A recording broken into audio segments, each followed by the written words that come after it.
Assalomu alaykum rahmatullohi va barakatuh. Xutman Oqshoq kuningizni bugun 7-oktyabr kunga juma kuningiz muborak bo'lsin. Hurmatli No'qat xorijiy motor kanalining qatnashchilari, bugun biz ertamen banklarda kurslar qancha bo'lib qoldi ekan, shu yerdan ma'lumot olamiz. Bugungi juma kuningiz muborak bo'lsin. O'shaning birga mana chet elda ishlab yurgan, Rossiyada ishlab yurgan, boshqa mamlakatlarda ishlab yurganlarga tinchlik omonchilik qilamiz. Baringizlar juma muborak bo'lsin deymiz. Bugungi qilgan kunlaringizni Allohim kechirsin. Daha bir yolu baringizlarga tinchlik omonchilik xohlab, ülkemizde soğuş bo'lsin, jana tinchlik bo'lsin deb tilab ketamiz. Az bankdan jana ko'rishcha tinch bo'lingizlar. Bankdan jana ko'rishamiz.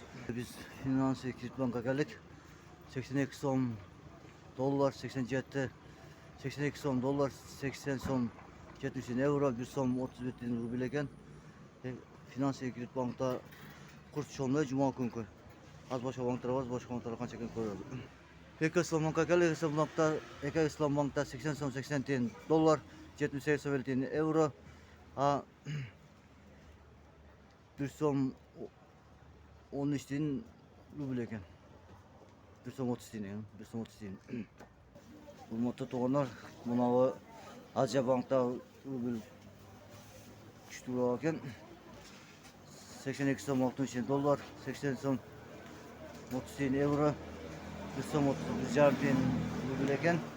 Şu yerda kuchliroq ekan, shu yerdan olmashsanlar bo'ladi. Hurmatli No'qat xorijiy motor kanalining qatnashchilari. Bakay Bank'a geldik. Bakay Bank'ta 80 so'm, 83 so'm dollar, 81 so'm euro, 1 so'm 31,5 tiyin ekan. Bu yerda kelib olmashsanlar bo'ladi. Shu Bakay Bank bilan Aziya Bank'ta ruble 31 so'm 50 tiyin ekan. 1000 rublening inshaalloh 1315 so'm puli bo'ladi. Almashsanlar bo'ladi shu yerga kelib. Hurmatli No'qat xorijiy motor kanalining qatnashchilari, bugungi kun shundan oyoqladi. Jumadan keyin xudo xohlasa qanchadan bo'ldi ekan valyutalar ko'rsatamiz. Bizdan olsanizlar, like bosib, kommentar yozib qo'yinglar. Bugungi juma kuningiz muborak bo'lsin. Assalomu alaykum rahmatullohi va barakatuh.